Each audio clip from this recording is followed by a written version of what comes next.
शब्दों पर आधारित रीजनिंग में नेक्स्ट टॉपिक हम पढ़ने वाले हैं एनालॉजी यानी कि सदृश्यता। इसमें किस तरीके के क्वेश्चंस पूछे जाते हैं, जैसे क्वेश्चन नंबर फर्स्ट को देखिए। इसमें कहा गया है कि उस युग्म का चयन कीजिए जो नीचे दिए गए शब्दों के युग्म में व्यक्त किए गए समान संबंध का सबसे अच्छा निरूपण करता है।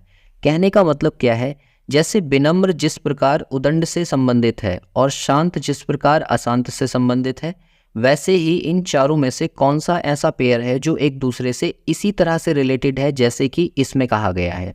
एनालॉजी के टॉपिक को आप अच्छी तरह से जानते हैं। देखो, जैसे हम वर्ड की जगह पर नंबर एनालॉजी पढ़ते तो 2:4 और इस तरह से 5:7 सपोज इस तरह से दिया है या यहाँ पर क्वेश्चन मार्क लगा है, तो इसमें क्वेश्चन में हमें क्या करना होता है कि जिस तरह से संबंध इन दोनों में होगा उसी तरह से 5 किससे रिलेटेड होगा ये आपको बताना होता है। तो इस क्वेश्चन को करने के लिए आप क्या करते हैं, यहाँ तो नंबर्स में खेलते हैं हम और यहाँ पर हम खेलेंगे वर्ड्स में।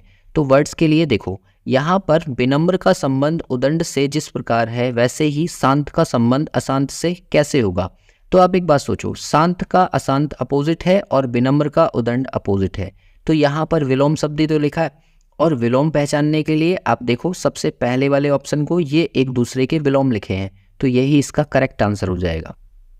जैसे क्वेश्चन नंबर 2 को देखो, इसमें कहा गया है सेम वही क्वेश्चन है कि जैसे वो एक दूसरे से संबंधित है, आप बताइए कौन सा विकल्प नीचे दिए हुए उसी रिलेशन को बताता है जो हमें दिया हुआ है। तो दुविधा में पड़ना, भ्रमित होना और सुसंगति सामंजस्य।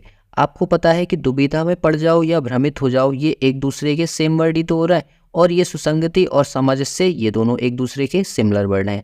अगर ये एक दूसरे के सिमिलर वर्ड हैं तो आप इनमें से देखो कि कौन सा विनम्र और उदंड, अभी हमने पहले क्वेश्चन में देखा था ये तो अपोजिट थे, और ऐसे ही उग्र और कोमल ये भी एक दूसरे के अपोजिट हैं। डरपोक और साहसी, जो डरपोक है वो साहसी नहीं हो सकता, तो ये भी एक दूसरे के अपोजिट हैं। और विचार करना और मनन करना ये दोनों सेम बातें हैं।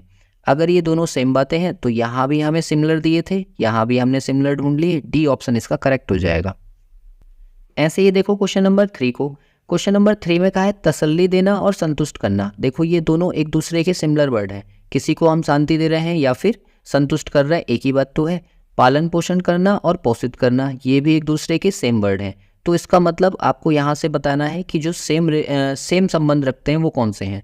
तो ईर्ष्यालु और संतुष्ट, जो व्यक्ति लालची होगा वो संतुष्ट तो हो ही नहीं सकता, तो ये तो अपोजिट है।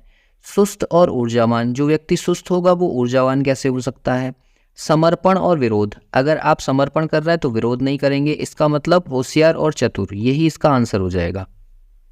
इसके बाद देखिए क्वेश्चन नंबर 4 को, तो इसमें कहा है कि सराहना और प्रशंसा करना, ये तो एक दूसरे के सिमिलर वर्ड हैं, और सिमिलर वर्ड का मतलब पहले ही ऑप्शन में आपको दिया है, इलाज करना और सेवा करना, ये दोनों सेम ही वर्ड हो गए। अगर ये सेम वर्ड है तो इसी को मार्क कर दो, बाकी के सारे अपोजिट हैं तो उनको हटा दो।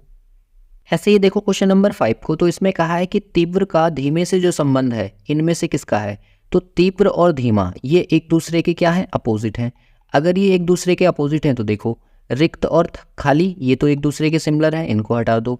सुधारना और मरम्मत करना ये भी एक दूसरे के सिमिलर हैं। प्रतिबिंबित और निषेध ये भी एक दूसरे के सिमिलर हैं। तो वासी और ताज़ा ये एक दूसरे के अपोजिट हो जाएंगे। बासी मतलब रखा हुआ खाना, रात का खाना, और ताज़ा मतलब ताज़ा बना हुआ, तो ये एक दूसरे के अपोजिट है, इससे मैच करेगा, यही आंसर है। इसके बाद देखो क्वेश्चन नंबर 6 को, तो इसमें कहा गया है कि एंजियोप्लास्टी हार्ट से संबंधित है, तो डायलिसिस किससे संबंधित है। तो डायलिसिस जो होता है वो किडनी से संबंधित होता है। डायलिसिस मतलब आर्टिफिशियल किडनी जिसको बोलते हैं, ठीक है। ऐसे ही क्वेश्चन नंबर 7 को देखो, मायोपिया का आंख से जो संबंध है तो पायरिया का किससे संबंध होगा। भाई मायोपिया क्या है, आंख की डिसीज है जिसको हम निकट दृष्टि दोष भी बोलते हैं, और पायरिया क्या है, ये मसूड़ों से संबंधित है, मुंह से दुर्गंध आना या मसूड़ों से ब्लड निकलना, इसी को हम पायरिया बोलते हैं, तो ये मसूड़ों से संबंधित हो जाएगा, इसलिए इसका आंसर बी करेक्ट हो जाएगा। ऐसे ही देखो क्वेश्चन नंबर 8 है, इसमें कहा गया है कि स्कूल का संबंध एजुकेशन से है तो हॉस्पिटल का संबंध किससे होगा। तो वही हॉस्पिटल में क्या होता है, हॉस्पिटल में ट्रीटमेंट होता है, इसलिए इसका संबंध ट्रीटमेंट से हो जाएगा। इसके बाद देखिए क्वेश्चन नंबर 9 को, तो इसमें कहा है कि नागालैंड का संबंध कोहिमा से जो है असम का संबंध किससे है। तो आप कहोगे दिसपुर से है, ये कैपिटल लिखी हुई है इसकी। ऐसे ही क्वेश्चन नंबर 10 दिया हुआ है कि एड्स का संबंध अगर वायरस से है, मतलब एड्स क्या है, एक वायरस है, तो मलेरिया क्या है, मलेरिया पैरासाइट है, इसलिए बी आंसर इसका करेक्ट हो जाएगा।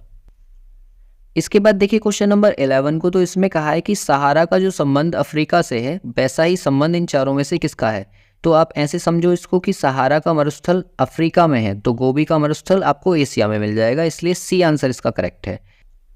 इसके बाद देखिए क्वेश्चन नंबर 12 को, तो इसमें कहा है कि बॉक्सिंग का संबंध अगर रिंग से है तो रेस का संबंध किससे होगा। तो आप कहो कि बॉक्सिंग जो है वो रिंग में खेली जाती है तो रेस किस पर होगा भाई, वो ट्रैक पर होगा, इसलिए इसका बी आंसर करेक्ट हो जाएगा।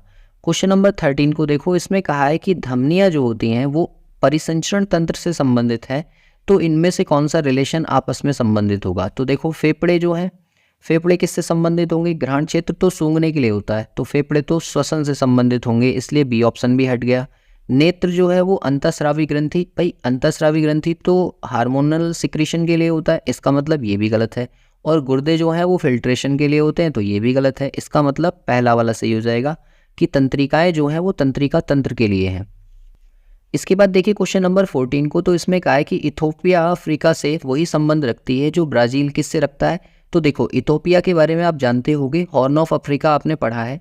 इथोपिया, एरिट्रिया, सोमालिया और तजीबूती, ये चारों के चारों क्या हैं, हॉर्न ऑफ अफ्रीका में आते हैं। तो इस तरह से ब्राज़ील किस में आता है, तो आप कहेंगे साउथ अफ्रीका में आता है। क्वेश्चन नंबर 15 को देखो, इसमें कहा है कि घोड़ा अगर हिनहिनाता है तो आप कहेंगे ऊँट घुरघुर करता है और यही इसकी साउंड है। इस तरह से देखो यहाँ पर एनालॉजी का पूरा टॉपिक इसी तरीके से शब्दों पर आधारित क्वेश्चंस आपसे पूछे जाते हैं। तो इसको अच्छे से तैयार करने के लिए आपको जीके पर थोड़ा ज़्यादा ध्यान देना पड़ेगा। जीके के क्वेश्चन तैयार करिए, क्योंकि एनालॉजी का जो शब्दों पर आधारित पोर्शन होता है वो किसी भी जीके के मतलब जीके के किसी भी पार्ट से पूछा जा सकता है।